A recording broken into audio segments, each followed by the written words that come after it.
Buenas tardes, queridos hermanos. Vamos a pedir la dirección de nuestro Señor. Padre bendito, te damos gracias una vez más por este día que nos regalan, Señor, que nos regalas y que nos permites disfrutar como pueblo tuyo reunido. Pedimos que sea tu Santo Espíritu ahora, Señor, el que inspiró tu palabra, quien también ahora nos hable conforme a la necesidad de cada uno de nosotros, a pesar de la indignidad, Señor, de este predicador. Te lo rogamos en el nombre bendito de tu amado Hijo Jesús. Amén. Amén. ¿Cómo están, queridos hermanos? Un saludo afectuoso para todos ustedes, también para nuestra hermana extensión misionera en Huacho, que sabemos se conectan con nosotros los primeros domingos de cada mes para compartir la cena con su pastor, William Martínez. Hoy iniciamos, como ya se ha mencionado, lo que el calendario litúrgico conoce como la Semana Santa, la Semana Mayor, tiempo en el que los cristianos recordamos de manera especial, porque es algo que debemos tener presente todos los días de nuestra vida, pero sí de manera especial los últimos momentos de la vida de nuestro Señor Jesús aquí en la tierra, mientras cumplió su ministerio. Tiempo entonces en el que conmemoramos de manera especial su pasión, su muerte y su victoria sobre la muerte, su resurrección. Amén. Y precisamente este tiempo se inicia con lo que conocemos como la entrada triunfal del Señor a la ciudad de Jerusalén, en donde, como se ha leído, vimos que fue recibido, como veremos también ya un poco más al detalle en un momento, como el Salvador, Hosana, a quien el pueblo además pensó coronar como rey. Tradicionalmente se conoce como el Domingo de Ramos, haciendo alusión y recordación a las ramas de los árboles que el pueblo tomó y agitó ante la llegada del Señor, y junto a los mantos tendían, dice el texto, sobre el camino al paso del Señor, mientras clamaban: bendito el que viene en nombre del Señor. Y este es un fragmento de un salmo que también hemos leído ahora, ¿verdad? Y nosotros sabemos que los salmos se cantaban.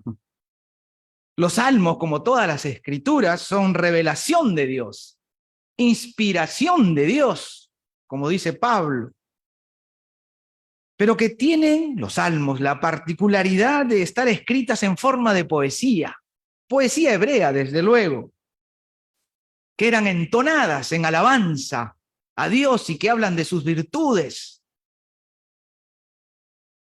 Bueno, así que cuando el Evangelio nos dice que la gente iba clamando, bien podría ser que también iban cantando. Bendito el que viene en el nombre del Señor. Se piensa que los ramos que había tomado la gente de los árboles podría ser ramos de olivo, de palma, porque son además los más comunes en la ciudad de Jerusalén. Y ciertamente para el mundo antiguo tenían un significado especial de victoria, y con la victoria la paz. Qué interesante. De hecho, hermanos, era el modo como los hombres de entonces, de ese tiempo, recibirían a su rey, aquel que pudiera ofrecerles victoria y liberación. La entrada triunfal del Señor Jesús a la ciudad de Jerusalén lo vemos y lo encontramos en los 4 relatos de los evangelios, en los evangelios sinópticos, Mateo, Marcos, Lucas, y también en el evangelio de Juan. Nosotros ahora hemos tomado Mateo, ¿verdad? Y por los evangelios sabemos que la llegada del Señor se produjo días previos a la celebración de la última cena y marca, como ya hemos mencionado, el inicio de su pasión. ¿Y por qué es importante para nosotros ahora recordar este hecho histórico, registrado además, como ya hemos mencionado, por los 4 evangelios del Nuevo Testamento, y que marca el inicio, vamos a decir, el inicio del final, el inicio de la consumación del ministerio del Señor, de su obra salvífica y redentora, por la cual Dios Hijo eterno como es, se hizo hombre y vino al mundo en la persona humana de nuestro Señor Jesucristo. Y antes de mirar, hermanos, con un poco más de detenimiento cada aspecto que Mateo nos relata de este momento, recordemos en qué circunstancias particulares se produce la entrada de nuestro Señor a la ciudad de Jerusalén. En principio, el Señor llega en tiempo de Pascua. Sabemos bien que la Pascua es la fiesta más importante del pueblo judío, en la cual se recuerda la liberación del pueblo hebreo de la esclavitud de Egipto por la mano milagrosa y poderosa de Dios. Todos tenemos muy claro en nuestra mente las plagas, ¿verdad? El mar partido en dos. Es de suma importancia entonces para los judíos, según la ley, que todo varón judío que viviera dentro de un radio de 40 kilómetros de la ciudad debía asistir a la celebración. Y todo judío que viviera fuera de la ciudad o en una ciudad lejana debía por lo menos una vez en su vida participar de esta celebración en la ciudad de Jerusalén. Tiempo después, incluso, hermanos, se hizo un cálculo del número de personas que participaban anualmente de esta celebración y se cree que la multitud superaba las 2 millones de personas. Era una reunión entonces impresionante de gente, sobre todo para la época. Y esto es importante considerar porque nos permite reconocer que la llegada del Señor en este tiempo no es simple coincidencia ni casualidad. Es el tiempo que Jesús elige para mostrarse al mundo y cumplir así el propósito para el que fue enviado. El tiempo es particularmente especial, no solo por el número masivo de personas, por la multitud de gente que se reunía en la ciudad, sino también por la expectación y el fervor religioso que los convocaba. El fervor propio de la celebración de la Pascua. Los primeros versículos de este relato detallan las indicaciones que el Señor Jesús les da a sus discípulos. ¿Dónde ir? ¿Qué hacer? ¿Con quiénes tratar? ¿Se han dado cuenta? Y todo esto entonces sugiere que el Señor ya había hecho los arreglos y había tomado las previsiones necesarias para concretar su ingreso a la ciudad y así se cumplan las profecías. ¿Qué les parece si miramos nuestras Biblias nuevamente y leemos el relato de este hecho que nos ofrece Mateo en porciones pequeñas? Miremos los 3 primeros versículos, los que tengan su Biblia, y si no, lo tenemos también en el programa. Cuando se acercaba a Jerusalén, dice, y llegaron a Betfagé, al monte de los Olivos, Jesús envió a 2 de sus discípulos y les dijo, vayan a la aldea que tienen ante ustedes. Allí encontrarán una burra atada, junto con un burrito, desátenla y tráiganmelo. Si alguien les dice algo, respóndanle, el Señor los necesita, luego los devolverá. Siempre hay la tendencia de pensar que las cosas se producen de manera, claro, todo es milagroso, todo lo que venga del Señor es milagroso y sobrenatural. Pero siempre estamos esperando que estas cosas sean sorprendentes o espectaculares. Desde luego, y tenemos testimonio de eso, hombres y mujeres que aun y cuando no había esperanza alguna, el Señor sanó, pero también lo ha hecho a través de un tratamiento médico, a través de la ciencia y el conocimiento que nos asiste y nos ayuda a superar una enfermedad. Eso también es milagroso. Y allí también está la mano del Señor. Bueno, estos primeros versículos nos sugieren muy claramente que el Señor tenía las cosas planificadas. Qué buen ejemplo para nosotros también, hermanos. Cuando leemos los evangelios en los capítulos anteriores inmediatos, notamos que previamente a este momento el Señor venía de anunciar lo próximo y lo cercano de su muerte. Ciertamente sus discípulos aún no podían comprender de qué se trataba, pero el Señor conocía bien hacia dónde se dirigía.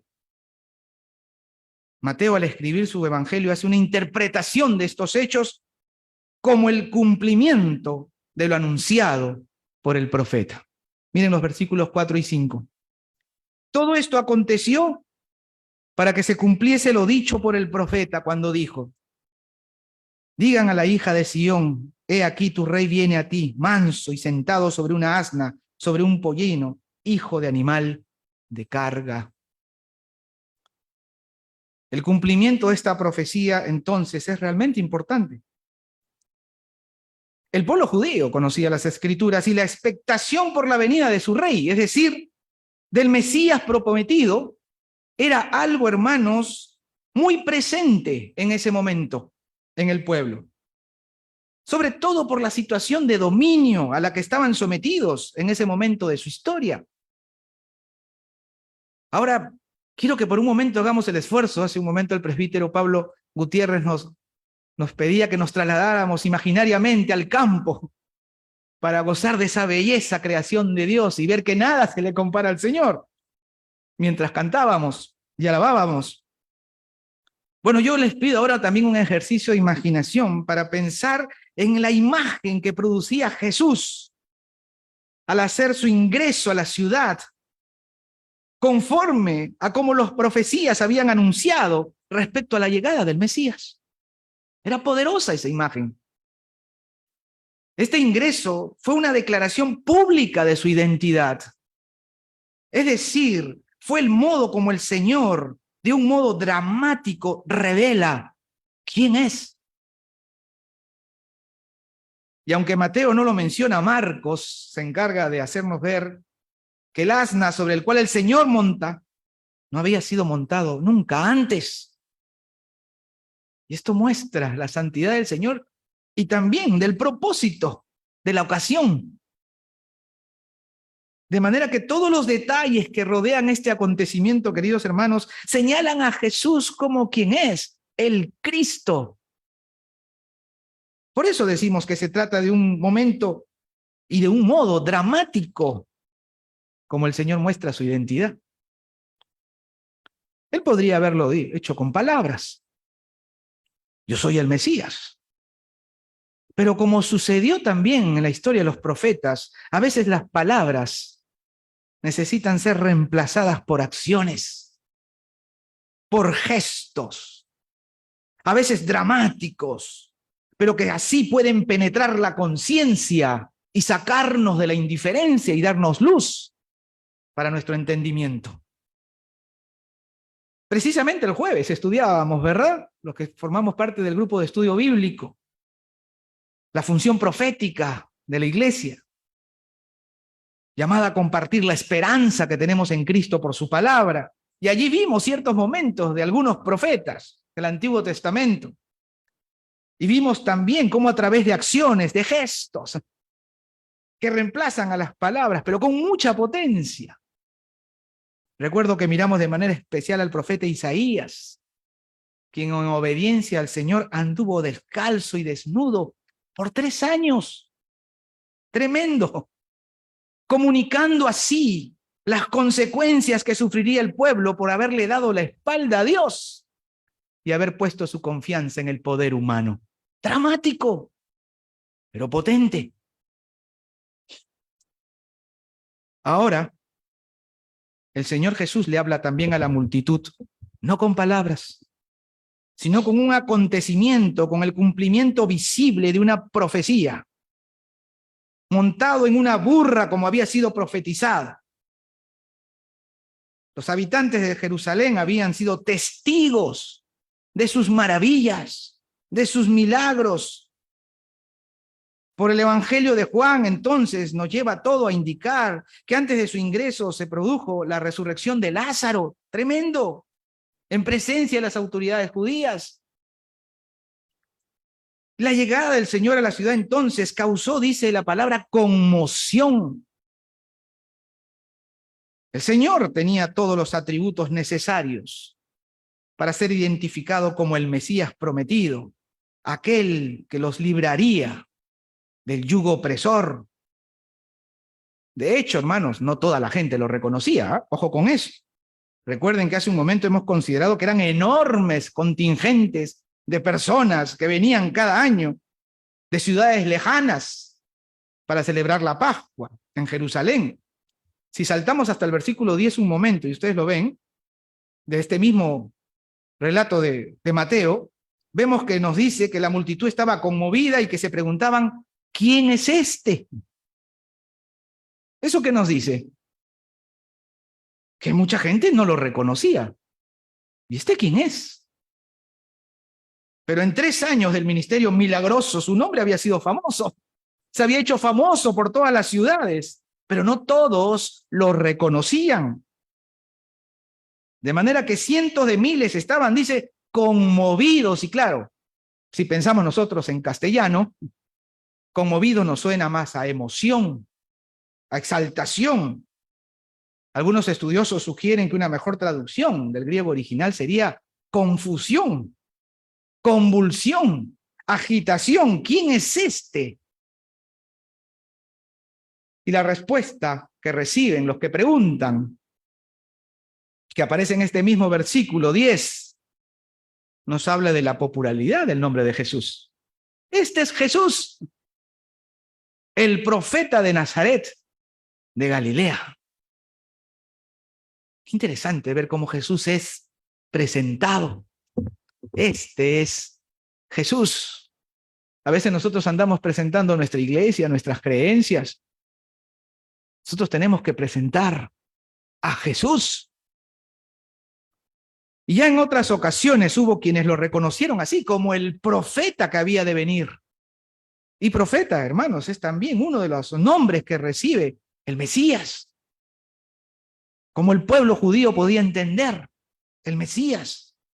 Y ahora notemos que el ingreso del Señor a todas luces fue un desafío. Ingresa como un rey. Tiene el recibimiento que tendría un rey. De hecho, es la manifestación de que el pueblo lo quiere como su rey. Pero el asunto es que la nación de Israel ya tenía sus príncipes, que estaban bajo el dominio romano, cierto, pero príncipes al fin. No querrían competencia, ¿no? Igualmente, autoridades religiosas que habían sido desafiados constantemente por el Señor a lo largo de su ministerio, al predicar y enseñar sobre el reino de Dios. De hecho, para este momento, hermanos, las autoridades religiosas ya habían resuelto matar a Jesús. Así que ahora tendrán la justificación perfecta.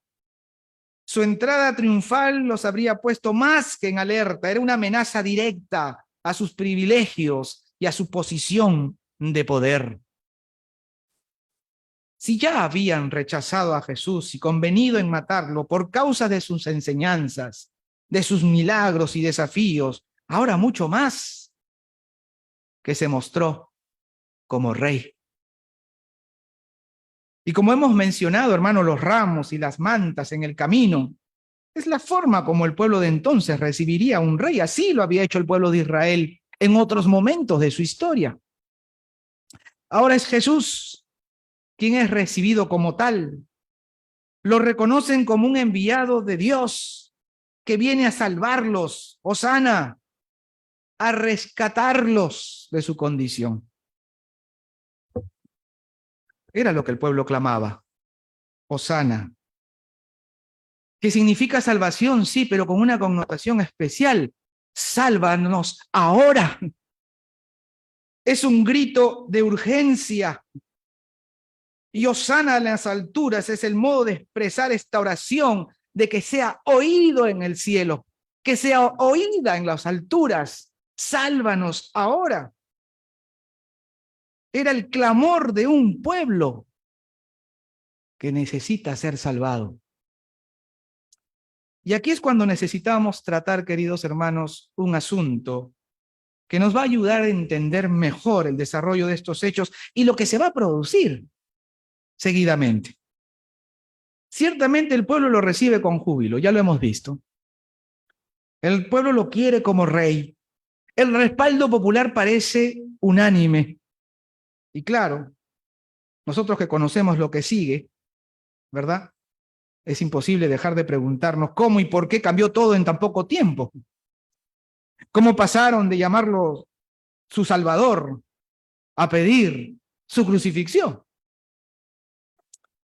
¿Esto sería una ingrata sorpresa para el Señor? Desde luego que no. El Señor sabía que lo próximo era su muerte y que era necesario este momento de recibimiento triunfal y júbilo, porque esto mismo lo conduciría a consumar la misión para la que fue enviado. En lo que respecta al pueblo y su tránsito tan radical y opuesto de haberlo recibido y clamado como rey, para luego condenarlo y pedir su crucifixión, ¿qué podemos decir, hermanos? Bueno, vamos por partes.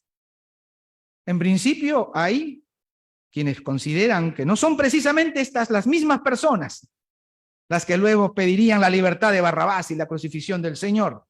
Y en algo creo que no les falta razón, porque sustentan que el juicio contra el Señor, que no podrían ellos pensar en esta posibilidad, puesto que el juicio contra el Señor se llevó a cabo de madrugada, contraviniendo así sus propias leyes, lo que los abogados de hoy llamarían el debido proceso.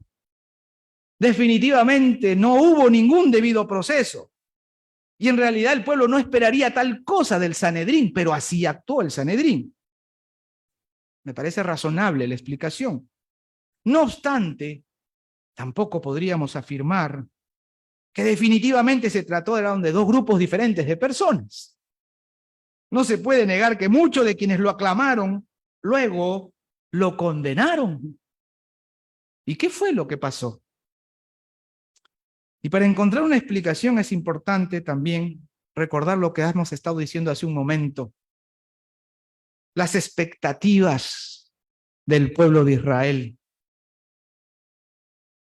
Hemos dicho que en aquel tiempo había una gran expectación respecto a la llegada del Mesías, precisamente, hermanos, por la situación en la que se encontraba el pueblo de Israel bajo el yugo del Imperio Romano.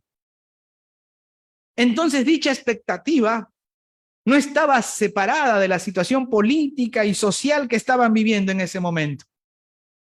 Y aunque tenían cierta libertad para seguir practicando sus creencias, ¿verdad? La nación estaba sujeta al imperio y por lo tanto a sus leyes, a sus restricciones y a sus no pocos abusos. De manera que la expectativa de la llegada del Mesías prometido estaba directamente relacionada con la expectativa de ser liberados del yugo romano. El Mesías, entonces, en la mente del pueblo judío era comprendido como un guerrero que les traería una libertad terrenal de un yugo terrenal que en ese momento estaban padeciendo. Esperaban entonces que este Mesías restituya el reino de Israel de la forma como lo habían entendido, como un reino terrenal que traiga satisfacciones de índole terrenal. Y esto no se diferencia mucho con estas pseudos teologías que hoy se difunden tanto y que solo buscan satisfacer necesidades terrenales. Si acaso hubiera sido esa su voluntad, ¿qué lo habría detenido, hermanos? Es cierto que el pueblo quiso hacerlo su rey, pero Jesús señaló que su reino no era de este mundo. ¿Qué habría impedido que el Señor se coronase rey? ¿Alguna vez hemos pensado en eso? El poder milagroso de su palabra hubiera paralizado a sus enemigos, hermanos, y habría levantado al pueblo contra un ejército romano que habría resultado insuficiente para detenerlo. Si acaso hubiera sido esa su voluntad, Los que ostentaban entonces poder habrían sido sojuzgados. El dominio del Señor extendido y habría hecho de sus súbditos gobernantes sobre toda la tierra. Pero no fue esa su voluntad. No fue su voluntad convertirse en ese tipo de rey. Porque el Señor Jesús no será el rey solamente de los judíos para darle primacía sobre otros pueblos.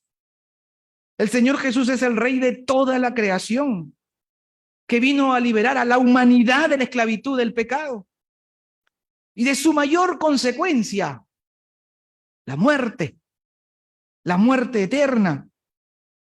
Y para esto el justo debía morir por los pecadores, para que los pecadores seamos hechos justos ante los ojos de Dios. ¿Qué tipo de rey eligió ser el Señor? Aquel que dio su vida en rescate de muchos. Aquel cuyo séquito estuvo formado por cobradores de impuestos y mujeres de mala reputación, cuya dignidad les había sido robada, pero que en Cristo fueron restaurados. Sus súbditos no son príncipes con vestiduras de lujo, sino hombres y mujeres sencillos y corrientes que por la gracia de Dios reconocieron su pecado y su necesidad de salvación. Esa es la iglesia, hermanos. Eso somos nosotros. Un pueblo rescatado, restaurado de su condición caída para servirle con humildad y amor, como lo hizo nuestro Señor, un rey que no vino a ser servido, sino a morir por nosotros. Volvamos a este momento del ministerio del Señor.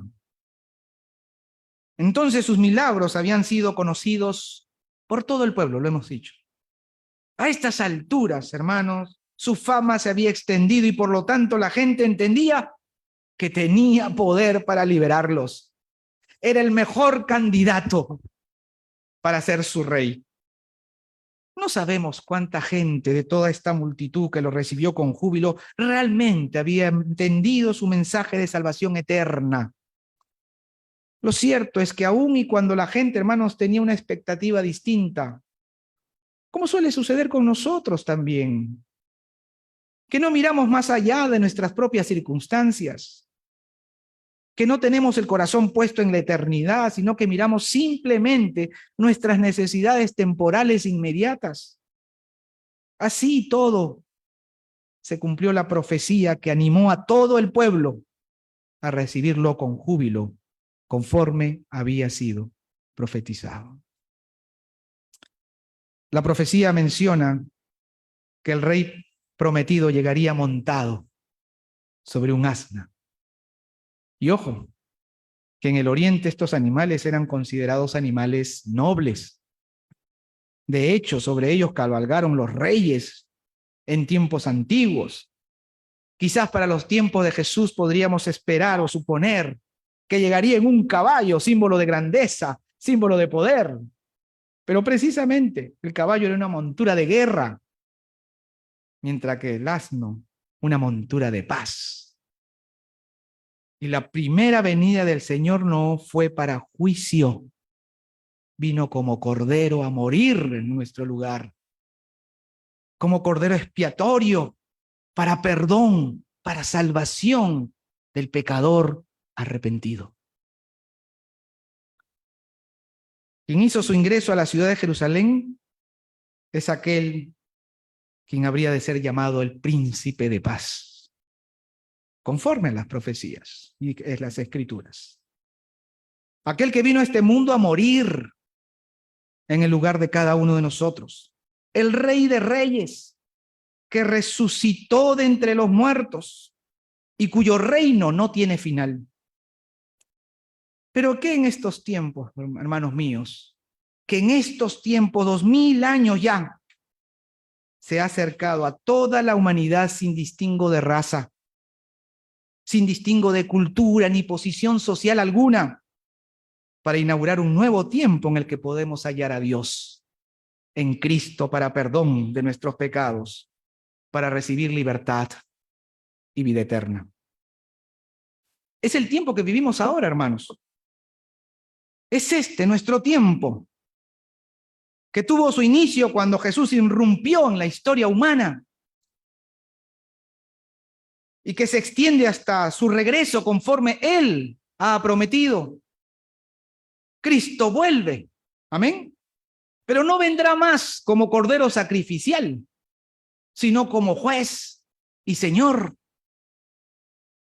La entrada triunfal, queridos hermanos, no es importante en la historia de la salvación por el solo hecho de que Jesús fue recibido, aunque momentáneamente, como rey, con júbilo y esperanza. Así tenía que ser para que se cumplan las profecías, conforme a Mateo lo señala, como señal de que Jesús es quien dijo ser. Pero además la entrada triunfal, queridos hermanos, es importante en la historia de la salvación, porque fue el inicio de este tiempo en el que se va a producir la consumación de su obra salvífica y redentora a favor nuestro en la cruz del Calvario. En su entrada a la ciudad, Jesús no guarda más reserva de su identidad. ¿Se han dado cuenta? Tampoco ordena, como sucedió en otras ocasiones, que guarden discreción respecto a su identidad. No. Ahora el Señor Jesús se revela como quien es, el Hijo de David, nombre como también se le reconoce al Mesías, prometido en el Antiguo Testamento. Jesús se muestra como el heredero legítimo de David, al trono de David, proclamando que Él es el Cristo, es decir, el Mesías prometido. Cristo es el término griego para la palabra Mesías. Y esta revelación pública del Señor era necesaria porque sería precisamente lo que sus enemigos, hermanos míos, necesitaban para llevar adelante sus corrompidos propósitos. Ahora sí, los religiosos judíos tendrán todas las justificaciones que les hacía falta para injuriar al Señor y con calumnias llevarlo a un juicio que exigirá su muerte ante las autoridades romanas. Y esto era necesario que suceda, porque Jesús vino a morir por los pecadores. Y es doloroso, queridos hermanos, ver cómo el mundo se engaña a sí mismo. Incluso en las iglesias, cada vez es menos frecuente el uso de la palabra pecado. Se toma como una palabra anticuada que se evita pronunciar para no ofender a los asistentes. Lo cierto es que el pecado está presente en todo hombre y constituye la mayor de nuestras desgracias, la mayor de nuestras tragedias, porque separa al hombre de su creador para siempre. La Biblia dice que la paga del pecado es muerte, la muerte eterna. Y Dios, quien es santo, santo, santo, 3 veces santo, la forma hebrea de expresar su completa y perfecta santidad, no tiene comunión alguna con el pecado, no convive con el pecado.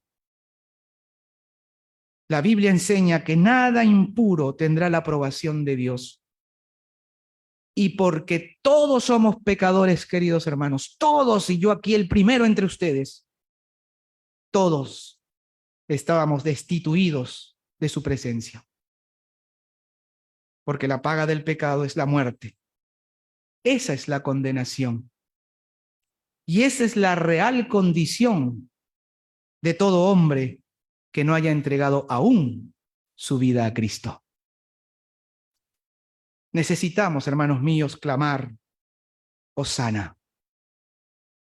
Sálvanos, Señor, ahora. Es un clamor urgente que no debe ser postergado ni un momento más. Y esa es la connotación de lo que el pueblo clamaba en aquel momento: Hosana, sálvanos, Señor, ahora. Y todos tenemos nuestra línea de tiempo, el cronos, ¿verdad? El tiempo humano que se contabiliza y se mide. Y entendamos, si lo queramos mirar como escuché alguna vez, de modo horizontal.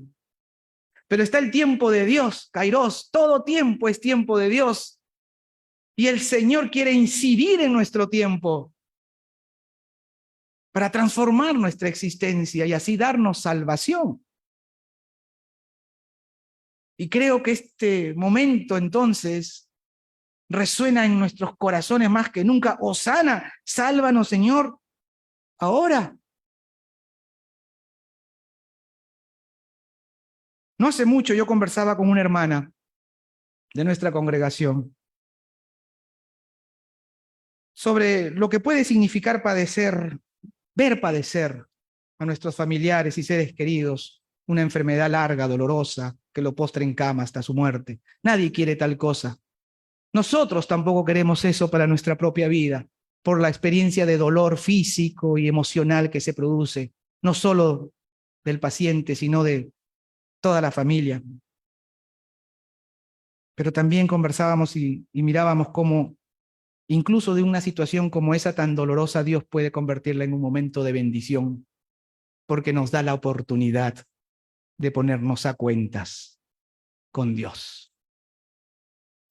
No fue hasta estar en esa cruz que el ladrón reconoció su pecado, se arrepintió y fue el primero que el Señor llevó al reino de Dios. Yo te digo que hoy estarás conmigo en el reino de Dios. Pero ¿saben qué, hermanos? No todos tendremos la oportunidad de estar en una cruz. No todos tendremos la oportunidad de estar postrados en una cama y sentir dolor para clamar el nombre de Dios. ¿Por qué esperar estar en una cruz si el Señor nos está bendiciendo con salud, con vida, con capacidad de entendimiento? Y que sea por su obra del Espíritu que podamos ser despertados a la conciencia del pecado y reconocer que hemos vivido de espaldas a Él y que por eso necesitamos arrepentirnos. Por eso es preciso que pongamos atención a la palabra del Señor. Ahora, que no sigamos siendo indiferentes a su llamado al arrepentimiento. No, si yo no he hecho tantas cosas malas, has vivido de espaldas a Dios, como si Dios no existiera. Dios puede hacer una bendición para nosotros.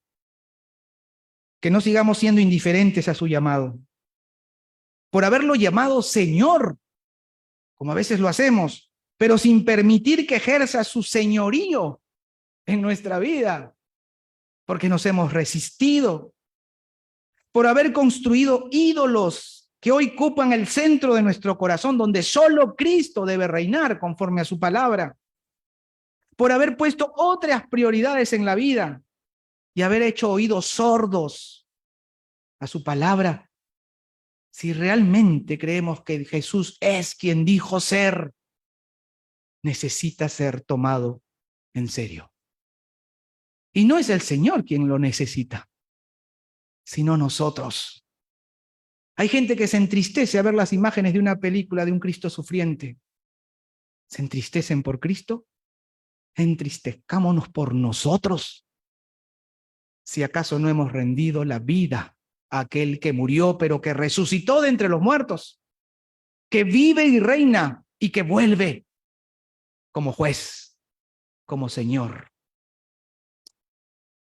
La Biblia nos dice, busca a Dios mientras pueda ser hallado. Este es el tiempo. Este es el tiempo en el que el Kairos llega, incide en nuestro crono, en nuestro tiempo para transformar la vida, porque llegará el átomos, ¿ah? ¿Cómo lo dice Juan? Como en un abrir y cerrar de ojos. Así vendrá el Señor. En un tiempo indivisible.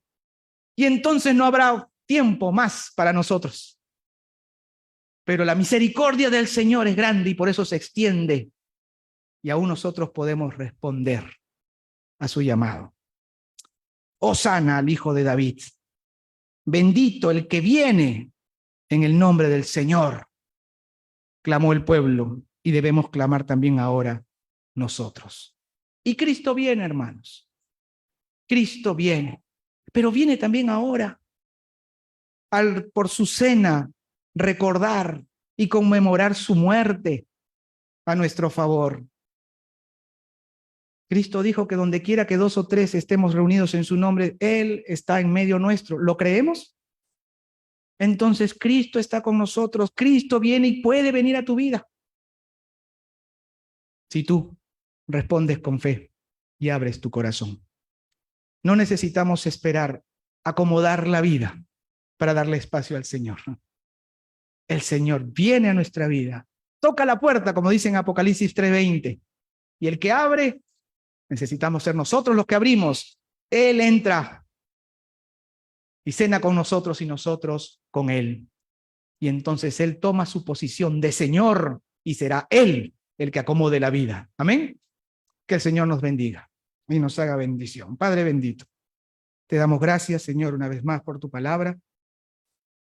Gracias, Señor, porque podemos confiar en tu Hijo Jesús, en su sacrificio salvífico en la cruz del Calvario, que es pleno, Señor. No hay nada más que necesitemos dar, ninguno de nosotros, solo responder con fe, porque el sacrificio de tu Hijo fue perfecto y completo, Señor, y en Él encontramos salvación. Toca nuestras vidas ahora y que este tiempo de conmemoración de su sacrificio en la cruz, pero que también de su victoria a la muerte, Señor, con su resurrección, sea también nuestra resurrección después de haber muerto a nuestros pecados. Te lo pedimos en el nombre bendito de tu amado Hijo Jesús, nuestro Señor. ¿Repetimos juntos el versículo 9? ¿Sí? ¿Lo tienen en sus?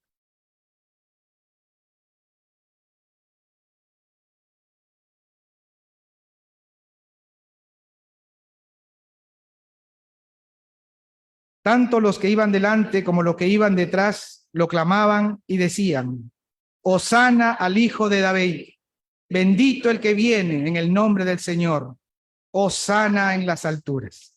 Amén.